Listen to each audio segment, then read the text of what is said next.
ಸ್ನೇಹಿತರೆ ನಮಸ್ಕಾರ, ನಾನು ನಿಮ್ಮ ರಾಕೇಶ್ ಆರುಂಡಿ. ನಮ್ಮ ಸರ್ಕಾರಗಳು ಉಚಿತವಾಗಿ ನೀಡ್ತಕ್ಕಂಥ ಅಕ್ಕಿ, ಗೋಧಿ, ರಾಗಿ, ಅಡುಗೆ ಎಣ್ಣೆ ಏನೇ ಇರಲಿ ಅವುಗಳ ಗುಣಮಟ್ಟ ಹೇಗಿರುತ್ತೆ ಅನ್ನೋದನ್ನು ಮತ್ತೊಮ್ಮೆ ನಾನೇನು ಎಕ್ಸ್ಪ್ಲೈನ್ ಮಾಡಿ ಹೇಳಬೇಕಾಗಿಲ್ಲ. ಯಾಕೆಂದರೆ ನಿಮ್ಮ ಊರಿನಲ್ಲೂ ಕೂಡ ನಿಮ್ಮ ಮನೆಗಳಲ್ಲೂ ಕೂಡ ಬಳಸ್ತಾ ಇರ್ತೀರ.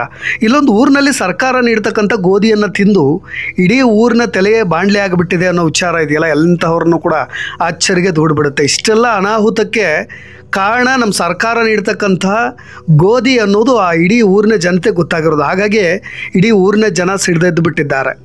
ಸ್ನೇಹಿತರೆ, ನಮ್ಮ ಗೌರ್ಮೆಂಟ್ ಬಡವರಿಗೆ ಅಂತ ನೀಡ್ತಕ್ಕಂಥ ಉಚಿತ ಪಡಿತರವನ್ನು ಎಷ್ಟೋ ಮನೆಗಳಲ್ಲಿ ಊಟಕ್ಕೆ ಅಂತ ಬಳಸೋದೇ ಇಲ್ಲ. ಸರ್ಕಾರ ಉಚಿತವಾಗಿ ಏನೋ ನೀಡುತ್ತೆ, ಆದರೆ ಮನೆಯಲ್ಲಿ ಅದನ್ನು ಸಾಕಿದ ಪ್ರಾಣಿಗಳಿಗೆ, ಹಕ್ಕಿ ಪಕ್ಷಿಗಳಿಗೆ, ಗುಬ್ಬಿಗಳಿಗೆ ಹಾಕಿಬಿಡ್ತಾರೆ. ನಮ್ಮ ಜನ ನೀವೇನಾದರೂ ಸರ್ಕಾರಗಳು ಫ್ರೀಯಾಗಿ ದುಡ್ಡು ಕೊಟ್ಟರೆ ಸಾಕು ಅಂತ ನಿಟ್ಟುಸಿರು ಬಿಡ್ತಾ ಇರ್ತಾರೆ. ಯಾಕೆ ಅಂದರೆ ನಮ್ಮ ಸರ್ಕಾರಗಳು ಈಗ ಉಚಿತವಾಗಿ ನೀಡ್ತಕ್ಕಂಥ ಈ ಅಕ್ಕಿ, ಗೋಧಿ, ರಾಗಿ ಅವುಗಳ ಚಂದ ಹೇಗಿರುತ್ತೆ ಅನ್ನೋದು ಎಲ್ರಿಗೂ ಕೂಡ ಗೊತ್ತೇ ಇದೆ. ಹಾಗಾಗಿ ನೀವು ದುಡ್ಡು ಕೊಟ್ಟುಬಿಡಿ, ನಮಗೆ ಇನ್ನೇನು ಬೇಡ ಅಂತ ಯಾವಾಗಲೂ ಕೂಡ ಆ ರೀತಿಯಾದಂಥ ಮನವಿಯನ್ನು ಮಾಡ್ಕೊಳ್ತಾ ಇರ್ತಾರೆ. ಬಡವರಿಗೆ ಅಂತ ಸರ್ಕಾರ ಉಚಿತವಾಗಿ ವಿತರಣೆ ಮಾಡೋ ದವಸ ಧಾನ್ಯಗಳಿಂದ 18 ಗ್ರಾಮ್ಗಳಲ್ಲಿ ಅನೇಕ ಪುರುಷರ ತಲೆ ಕೂದಲು ಇದೀಗ ಮಂಗಮಾಯವಾಗಿಬಿಟ್ಟಿದೆ. ಸರ್ಕಾರ ನೀಡ್ತಕ್ಕಂಥ ಗೋಧಿ ಮನುಷ್ಯರ ಬದುಕನ್ನು ಕಿತ್ತು ತಿಂತಾ ಇರೋದು ವೈಜ್ಞಾನಿಕ ಸಂಶೋಧನೆಯಿಂದ ಪತ್ತೆಯಾಗಿರೋದು. ಅದು ಎಲ್ಲಿ ಏನಾಯಿತು, ಗೋಧಿಯಿಂದಲೇ ಆಗಿದ್ದು ಅಂತ ಗೊತ್ತಾಗಿದ್ದು ಹೇಗೆ ಅನ್ನೋ ವಿವರಣೆಗಳನ್ನು ನೋಡ್ತಾ ಹೋಗೋಣ. ಸ್ನೇಹಿತರೆ, ನೆತ್ತಿ ಮೇಲೆ ಏನಾದರೂ ಕೂದಲಿಲ್ಲ ಅನ್ನೋ ಚಿಂತೆ ಶುರುವಾಗಿಬಿಟ್ರೆ ಆ ಮಾನಸಿಕ ಖಿನ್ನತೆಯಿಂದ ನಾವು ಇಡೀ ಊರಿನಲ್ಲೇ ಆಗಿರಲಿ ಅಥವಾ ನಮ್ಮ ಸ್ನೇಹಿತರ ಮುಂದೆ ಆಗಿರ್ಬೋದು, ಹೆಣ್ಮಕ್ಳು ಮುಂದೆ ಆಗಿರ್ಬೋದು, ಎಲ್ಲೋ ಒಂದು ಕಡೆ ಅದು ನಮ್ಮ ನಗುನ ಕಿತ್ಕೊಳ್ಳಿಕ್ಕೆ ಶುರು ಮಾಡಿಬಿಡುತ್ತೆ. ಇನ್ನು ವಯಸ್ಸಾಗಿದ್ರೆ ಪರವಾಗಿಲ್ಲ, ಇನ್ನು ಯುವಕರಾಗಿದ್ದರಂತರೂ ಆ ಮದುವೆಯ ಕತೆ ಅಲ್ಲಿಗೆ ಸ್ಟಾಪ್ ಆಯಿತು ಅಂತ ಅಂದ್ಕೊಳ್ಬೇಕು. ಇಲ್ಲಿ 18 ಗ್ರಾಮ್ಗಳಲ್ಲಿ 300 ಜನರ ತಲೆ ಕೂದಲು ಹಠಾತ್ ಮಂಗಮಾಯವಾಗಿಬಿಟ್ಟಿದೆಯಲ್ಲ, ಅದಕ್ಕೆ ರೇಷನ್ ಗೋಧಿ ಅನ್ನೋ ಅಂಶ ಈಗ ಎಲ್ಲರೂ ತಲೆ ತಿಂತಾ ಇರೋದು. ಮಹಾರಾಷ್ಟ್ರ ರಾಜ್ಯದ ಬುಲ್ಡಾನಾ ಜಿಲ್ಲೆಯಲ್ಲಿ ಸರ್ಕಾರ ನೀಡ್ತಾ ಇದ್ದಂಥ ಗೋಧಿ ತಿಂದು ಇಂಥ ಅನಾಹುತ ಸಂಭವಿಸಿಬಿಟ್ಟಿದೆ. ಇನ್ನು ಮುಂದೆ ನಮ್ಮ ಸರ್ಕಾರ ಗೋಧಿಯನ್ನೇನಾದರೂ ನಮ್ಮ ಕರ್ನಾಟಕದಲ್ಲಿ ನೀಡ್ತೀವಿ ಅಂತ ಏನಾದರೂ ನಿರ್ಧಾರ ಮಾಡಿಬಿಟ್ರೆ ಒಂದು ಹೊಸ ಟೆನ್ಷನ್ ಶುರುವಾಯಿತು ಅಂತ.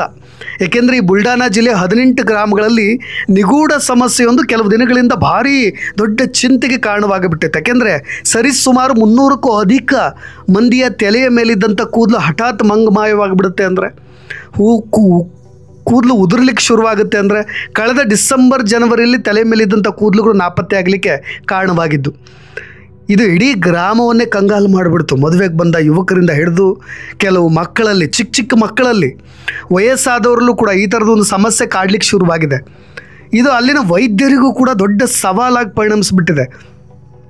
ಯಾವ ಕಾರಣ ಅಂತ ಹೇಳಿ ಅವರು ಕಾರಣಗಳನ್ನು ಕೊಡಬೇಕಾಗತ್ತೆ. ಆರಂಭದಲ್ಲೇನೋ ವಾತಾವರಣಕ್ಕೋ ಅಥವಾ ಬಿಸಿಲಿಗೋ ಅಥವಾ ಬಳಸ್ತಕ್ಕಂಥ ನೀರಿಗೋ ಯಾವುದೋ ಒಂದು ಕಾರಣದಿಂದ ಈ ರೀತಿಯಾಗಿ ಇರಬಹುದು ಅಂತ ಶಂಕೆಯನ್ನು ವ್ಯಕ್ತಪಡಿಸ್ಬೋದು. ಆದರೆ 300ಕ್ಕೂ ಅಧಿಕ ಮಂದಿಗೆ ಇದೇ ಸಮಸ್ಯೆ ಅಂದುಬಿಟ್ರೆ ಆಗ ಶುರುವಾಗ್ಬಿಡುತ್ತೆ. ಸರ್ಕಾರ ಅದಕ್ಕೋಸ್ಕರ ಒಂದು ಆದೇಶ ಕೊಡುತ್ತೆ. ICMR ತನಿಖೆ ಕೂಡ ಶುರು ಮಾಡುತ್ತೆ. ಇದೇ ICMR ಅಂದರೆ Indian council of medical research, ಇದು ಯಾವಾಗ ತನಿಖೆಯನ್ನು ಶುರು ಮಾಡುತ್ತೆ ಆಗ ವಿಜ್ಞಾನಿಗಳಿಗೆ ಅಸಲಿ ಸತ್ಯ ಗೊತ್ತಾಗಲಿಕ್ಕೆ ಶುರುವಾಗಿದೆ. ತನಿಖೆಯನ್ನು ಆರಂಭಿಸಿದಂಥ ವಿಜ್ಞಾನಿಗಳು ಆರಂಭದಲ್ಲಿ ಇದೇ ಊರಿನ ನೀರು, ಮಣ್ಣು ಎಲ್ಲ ಸ್ಯಾಂಪಲ್ಗಳನ್ನು ಸಂಗ್ರಹಿಸ್ಕೊಂಡು ಹೋಗ್ತಾರೆ. ವಿಧಿವಿಜ್ಞಾನ ಪ್ರಯೋಗಾಲಯದಲ್ಲಿ ಅವುಗಳ ಮೇಲೆ ಗಂಭೀರವಾದಂಥ ತನಿಖೆಯನ್ನು, ಅಧ್ಯಯನವನ್ನು ಶುರು ಮಾಡ್ತಾರೆ. ಆಗ ಪರೀಕ್ಷೆ ಮಾಡಬೇಕಾದ್ರೆ ಅದೊಂದು ವಸ್ತು ಇವರೆಲ್ಲರ ಬದುಕಿಗೆ ಮಾರಕವಾಗಿದೆ ಅನ್ನೋ ವಿಚಾರ ಗೊತ್ತಾಗುತ್ತೆ. ಇದೇ ಕಾರಣಕ್ಕೆ ಕೂದಲು ಮಾತ್ರ ಅಲ್ಲದೆ ಆ ಊರಿನಲ್ಲಿರ್ತಕ್ಕಂಥ ಎಲ್ಲ ವ್ಯಕ್ತಿಗಳಿಗೂ ಕೂಡ ಅನೇಕರಿಗೆ ತಲೆನೋವು, ಜ್ವರ, ಮೂಳೆ ಸೆಳೆತ ಉಂಟಾಗೋದು, ನೆತ್ತಿಯಲ್ಲಿ ತುರಿಕೆ ಉಂಟಾಗೋದು, ಮೈ ಜುಮ್ ಅನ್ನೋದು, ವಾಂತಿ ಆಗೋದು, ಲೂಸ್ ಮೋಷನ್ ಸೇರಿದಂತೆ ಅನೇಕ ಆರೋಗ್ಯ ಸಮಸ್ಯೆಗಳು ಕಾಣಿಸ್ಕೊಳ್ಳಿಕ್ಕೆ ಅದೊಂದು ವಸ್ತುವಿನಿಂದ ಕಾರಣವಾಗ್ತಾ ಇದೆ ಅನ್ನೋದು ಗೊತ್ತಾಗಿದೆ. ಇದಕ್ಕೆ ಕನ್ಫರ್ಮ್ ಮತ್ತು ಕ್ಲಾರಿಟಿಯನ್ನು ಕೂಡ ಅದೇ ರಾಯಗಢದ ಬವಸ್ಕರ್ ಹಾಸ್ಪಿಟಲ್ ಆ್ಯಂಡ್ ರಿಸರ್ಚ್ ಸೆಂಟರ್ನ MD ಆಗಿರ್ತಕ್ಕಂಥ ಡಾಕ್ಟರ್ ಹಿಮ್ಮತ್ ರಾವ್ ಅವರು ಒಂದು ಕನ್ಫರ್ಮೇಷನ್ ಕೂಡ ಕೊಡ್ತಾರೆ. ಬುಲ್ಡಾನಾ ಜಿಲ್ಲೆಯ ಜನರ ರಕ್ತ, ಮೂತ್ರ, ಕೂದಲು ಸ್ಯಾಂಪಲ್ ಪಡೆದು ಲ್ಯಾಬ್ನಲ್ಲಿ ಪರೀಕ್ಷೆ ಕೂಡ ಮಾಡಲಾಗಿತ್ತು. ಈ ವೇಳೆ ಜನರಲ್ಲಿ ರಕ್ತದಲ್ಲಿ 35 ಪಟ್ಟು ಇದೇ ಸೆಲೆನಿಯಂ ಅಂಶ ರಕ್ತದಲ್ಲಿ 35 ಪಟ್ಟು ಹೆಚ್ಚಾದರೆ ಮೂತ್ರದಲ್ಲಿ 60 ಪಟ್ಟು ಹೆಚ್ಚಾಗಿದೆ. ಕೂದಲಿನಲ್ಲಿ 150 ಪಟ್ಟು ಹೆಚ್ಚಿನ ಸೆಲೆನಿಯಂ ಅನ್ನೋ ಅಂಶ ಇರೋದು ಪತ್ತೆಯಾಗಿದೆ. ಈ ಸೆಲೆನಿಯಂ ಅನ್ನೋ ಅಂಶ ಹೇಗೆ ಬಂತು ಅನ್ನೋದನ್ನು ಕೂಡ ನಾನು ಹೇಳ್ಬಿಡ್ತೀನಿ. 18 ಗ್ರಾಮದ 8 ವರ್ಷದಿಂದ ಹಿಡಿದು 72 ವರ್ಷದೊಳಗಿನ ಜನರ ತಲೆ ಮೇಲಿದ್ದಂಥ ಕೂದಲು ಇದ್ದಕ್ಕಿದ್ದಂತೆ ಮಂಗಮಾಯವಾಗಿದೆ ಅನ್ನೋದಕ್ಕೆ ಕಾರಣವನ್ನು ಇದೇ ಡಾಕ್ಟರ್ ಹಿಮ್ಮತ್ ರಾವ್ ಭಾವಸ್ಕರ್ ಅವರು ಒಂದಿಷ್ಟು ಕ್ಲಾರಿಟಿಯನ್ನು ಕೊಡ್ತಾ ಹೋಗ್ತಾರೆ. ಇವರು ಕೂಡ ವಿಜ್ಞಾನಿ, ಪದ್ಮಶ್ರೀ ಪುರಸ್ಕೃತರು ಕೂಡ ಹೌದು. ಅವರು ಹೇಳೋದಿಷ್ಟು ಸೆಲೆನಿಯಂ ಅನ್ನೋ ಅಂಶ ಪತ್ತೆಯಾಗಿರೋದ್ರಿಂದ ಅದು ಕೂಡ ಇಷ್ಟು ಹೆಚ್ಚಿನ ಮಟ್ಟದಲ್ಲಿ, ಅಂದರೆ ರಕ್ತದಲ್ಲಾಗಿರ್ಬೋದು, ಮೂತ್ರದಲ್ಲಾಗಿರ್ಬೋದು, ಕೂದಲಿನಲ್ಲಾಗಿರ್ಬೋದು 150 ಪಟ್ಟು ಹೆಚ್ಚು ಕೂದಲಿನಲ್ಲಿ ಕಂಡು ಬರುತ್ತೆ. ಅಂದರೆ ಇದರಿಂದಲೇ ಇವರೆಲ್ಲರ ತಲೆ ಕೂದಲು ಉದುರಲಿಕ್ಕೆ ಕಾರಣವಾಗಿದೆ ಅನ್ನೋ ಮಾಹಿತಿಯನ್ನು ಕೂಡ ಡಾಕ್ಟರ್ ಕನ್ಫರ್ಮೇಷನ್ ಕೊಡ್ತಾರೆ. ಅದೆಲ್ಲವೂ ಕೂಡ ಗೋಧಿಯಲ್ಲಿದೆ. ಈ ಅಂಶ, ಈ ಸೆಲೆನಿಯಂ ಅನ್ನೋ ಅಂಶ ಗೋಧಿಯಲ್ಲಿದೆ. ಹಾಗಾದರೆ ಇವರೆಲ್ಲರೂ ಕೂಡ ಗೋಧಿಯನ್ನು ಬಳಸ್ತಾ ಇರೋದ್ರಿಂದಲೇ ಈ ರೀತಿಯಾದಂಥ ಸಮಸ್ಯೆ ಕಾಡಲಿಕ್ಕೆ ಶುರುವಾಗಿದೆ ಅಂತ. ಹಾಗಾದರೆ ಈ ಗೋಧಿಗೂ ಈ ತಲೆ ಕೂದಲು ಉದುರಿದ್ದಕ್ಕೂ ಸಂಬಂಧ ಏನಾಗಾದರೆ, ಯಾವ ಕಾರಣಕ್ಕೆ ಅನ್ನೋದನ್ನ ನಾನು ವೈಜ್ಞಾನಿಕವಾಗಿ ವಿವರಿಸ್ತಾ ಹೋಗ್ತೀನಿ. ಈ ಸೆಲೆನಿಯಂ ಅನ್ನೋ ಅಂಶ ಇದೆಯಲ್ಲ, ಇದು ಗೋಧಿಯಲ್ಲಿ ಹೆಚ್ಚಾಗಿ ಕಂಡು ಬರ್ತಾ ಇದೆಯಂತೆ. ಅಲ್ಲಿ ಸರ್ಕಾರ ಕೊಡ್ತಾ ಇರ್ತಕ್ಕಂಥ ಗೋಧಿಯಲ್ಲಿ ಜಿಂಕ್ ಕಮ್ಮಿ ಪ್ರಮಾಣದಲ್ಲಿ ಇದೆಯಂತೆ. ಅಂದರೆ ನಮಗೆ ಸ್ಥಳೀಯ ಗೋಧಿಗಿಂತ 600 ಪಟ್ಟು ಹೆಚ್ಚಿನ ಸೆಲೆನಿಯಂ ಈ ಸರ್ಕಾರ ನೀಡ್ತಾ ಇರ್ತಕ್ಕಂಥ ಗೋಧಿಯಲ್ಲಿ ಕಂಡು ಬಂದಿದೆ. ಜೊತೆಗೆ ಸ್ನೇಹಿತರೆ, ಇಲ್ಲಿ ಗಮನಿಸಬೇಕು, ನಿಮಗೆ ಹೆಚ್ಚಿನ ಸೆಲೆನಿಯಂನಿಂದ ಅವರೆಲ್ಲರೂ ಕೂಡ ಈ ಅಲೋಪೀಸಿಯಾ ಅನ್ನೋ ಸಮಸ್ಯೆ ಕಾಡಲಿಕ್ಕೆ ಶುರುವಾಗಿದೆ. ಈ ಅಲೋಪೀಸಿಯಾ ಕೇಸಸ್ಗಳಿಗೆಲ್ಲವೂ ಕೂಡ ಈ ಸೆಲೆನಿಯಂ ಅನ್ನೋ ಅಂಶ ಹೆಚ್ಚಾಗಿದ್ದರಿಂದಲೇ ಇವರೆಲ್ಲರಿಗೂ ಕೂಡ ಈ ಥರದ ಒಂದು ಸಮಸ್ಯೆ ಕಾಡಲಿಕ್ಕೆ ಶುರುವಾಗಿದೆ ಅಂತ. ಸರ್ಕಾರ ನೀಡ್ತಾ ಇರ್ತಕ್ಕಂಥ ಗೋಧಿಯಲ್ಲಿ ಈ ಸೆಲೆನಿಯಂ ಪ್ರತಿ ಕೆಜಿಗೆ 14.5 ಮಿಲಿಗ್ರಾಮ್ ಇದೆ. ಅಂದರೆ ಈ ಸೆಲೆನಿಯಂ ಯಾವಾಗಲೂ ಕೂಡ ಈ ಗೋಧಿಯಲ್ಲಿ ಸರಾಸರಿ ಎಷ್ಟಿರಬೇಕು ಅಂತ ಹೇಳ್ತೀನಿ ನಾನು, ಪ್ರತಿ ಕೆಜಿಗೆ 1.9 ಮಿಲಿಗ್ರಾಮ್ ಇರಬೇಕು. ಆದರೆ ಅದು 14.5 ಮಿಲಿಗ್ರಾಮ್ ಇದೆ. ಅಂದರೆ 13 ಮಿಲಿಗ್ರಾಮ್ ಹೆಚ್ಚಳವಾಗಿದೆ. ಈ ಗೋಧಿ ಎಲ್ಲಿಂದ ಬರ್ತಾ ಇತ್ತು ಏನು ಅನ್ನೋದು ಸರ್ಕಾರವು ಕೂಡ ಖಾತ್ರಿಪಡಿಸಿದೆ.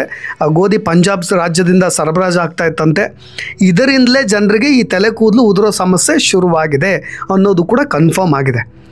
ಸ್ನೇಹಿತರೆ, ಈ ಗೋಧಿಯ ಸ್ಯಾಂಪಲ್ನ ಅದೇ ಮುಂಬೈನ ಮಹಾರಾಷ್ಟ್ರದ ಥಾಣೆಯ ವರ್ನಿ ಅನಾಲಿಟಿಕಲ್ ಲ್ಯಾಬ್ನಲ್ಲಿ ಪರೀಕ್ಷೆ ನಡೆಸಲಾಯಿತು.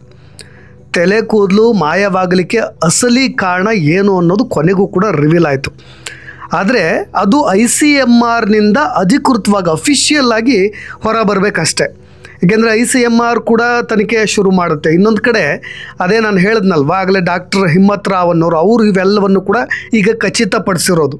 ಅಫಿಷಿಯಲಿ ICMRನಿಂದಲೂ ಕೂಡ ಅದು ಅಧಿಕೃತವಾಗಿ ಮಾಹಿತಿ ಹೊರ ಬಂದುಬಿಟ್ರೆ ಅಸಲಿ ಸತ್ಯ ಏನು ಅನ್ನೋದು ಎಲ್ರಿಗೂ ಕೂಡ ಖಾತ್ರಿ ಆಗುತ್ತೆ. ಸದ್ಯದ ಮಟ್ಟಿಗೆ ಗೋಧಿಯಲ್ಲಿ ಈ ಥರದ ಸೆಲೆನಿಯಂ ಅಂಶ ಹೆಚ್ಚಾಗಿರೋದಂತೂ ಖಾತ್ರಿ ಆಗಿದೆ. ಹಾಗಾಗಿ ಸರ್ಕಾರ ನೀಡ್ತಕ್ಕಂಥ ಉಚಿತ ಪಡಿತರ ಎಷ್ಟರ ಮಟ್ಟಿಗೆ ಪ್ರಾಮಾಣಿಕತೆ, ವಿಶ್ವಾಸಾರ್ಹತೆ ಜೊತೆಗೆ ಗುಣಮಟ್ಟದಲ್ಲಿ ನಂಬಿಕೆಯನ್ನು ಉಳಿಸ್ಕೊಂಡಿದೆ ಅನ್ನೋದು ಒಂದು ಪ್ರಶ್ನಾರ್ಥಕವಾಗಿ ನಿಲ್ಲುತ್ತೆ. ನಮ್ಮ ಸರ್ಕಾರಗಳು ನೀಡೋ ಪಡಿತರ ಜನರ ಆರೋಗ್ಯಕ್ಕೆ ಎಷ್ಟು ಸುರಕ್ಷಿತ ಅನ್ನೋದು ನಾವು ಕೂಡ ಆಲೋಚನೆ ಮಾಡಬೇಕಾಗತ್ತೆ. ಹಾಗಾಗಿ ಉಚಿತವಾಗಿ ನೀಡ್ತೀವಿ ಅನ್ನೋದಕ್ಕೆ ಕಳಪೆ ಮಟ್ಟದಲ್ಲಿ ನೀಡಬೇಕು ಅಂತ ಏನಿಲ್ಲ. ಕಳಪೆ ಮಟ್ಟದಲ್ಲೇ ನೀಡಬೇಕು, ಇದರಲ್ಲೂ ಕೂಡ ದುಡ್ಡು ಉಳಿಸ್ಬೇಕು ಅಂತೆಲ್ಲ ಸರ್ಕಾರ ಈ ನಿಟ್ಟಿನಲ್ಲಿ ಯೋಚನೆ ಮಾಡಬೇಕು. ಜನಸಾಮಾನ್ಯರ ಓಟ್ಗಳಿಗೋಸ್ಕರ ಏನೆಲ್ಲ ಗಿಮ್ಮಿಕ್ಗಳನ್ನು ಮಾಡ್ತಾರೆ ಅನ್ನೋದು ಇದ್ರ ಮುಖಾಂತರ ಗೊತ್ತಾಗುತ್ತೆ. ಸ್ನೇಹಿತರೆ, ನಿಮ್ಮ ಅಭಿಪ್ರಾಯ ಕೂಡ ಇಂಪಾರ್ಟೆಂಟ್ ಆಗುತ್ತೆ. ಅದನ್ನ ಕಮೆಂಟ್ಸ್ನಲ್ಲಿ ತಿಳಿಸಿ ಅಂತ ಹೇಳ್ತಾ ಇನ್ನಷ್ಟು ಸುದ್ದಿಗಳೊಂದಿಗೆ ಮತ್ತೆ ಬರ್ತೀನಿ. ಧನ್ಯವಾದ.